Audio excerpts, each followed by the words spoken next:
All right, I'm here with Brian. So, Brian, why don't you just go ahead and introduce yourself and share a little bit about your experiences with the Palmacia Living publication and with Neighborhood Network so far. Well, my name is Brian Brannigan. I live in Palmacia, and about a year ago we started getting Palmacia magazine, and I have to tell you, it is absolutely like no other publication I've seen.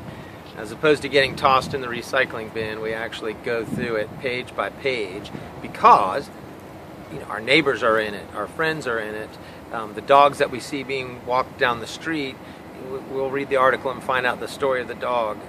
Probably one of the coolest things is to see, it's a historic neighborhood, so every month there's an article on one of the redone bungalows, and it's just really fun to see inside those. So we definitely read it.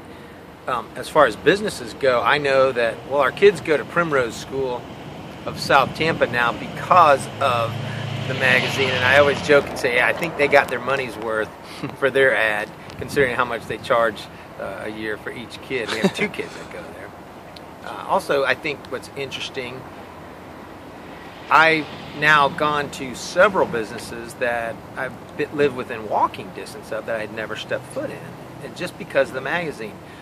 Not only because I saw what they had to offer by virtue of their ad, but I think there was just an emotional tug saying, hey, these guys are taking, they're spending money to advertise in our magazine. I'm going to give them a shot. And it's been great. I mean, it really has been great. Overall, the neighborhood has shrunk, I think, because we talk to each other much more. We recognize each other. It's been an incredible deal for our whole entire neighborhood. Cool, man. I appreciate your feedback and your contributions so far, not only to the publication, but just in terms of you being a promoter of it within the Palmacia neighborhood, and I know Bradley really appreciates it as well. So, thanks, Brian. You bet.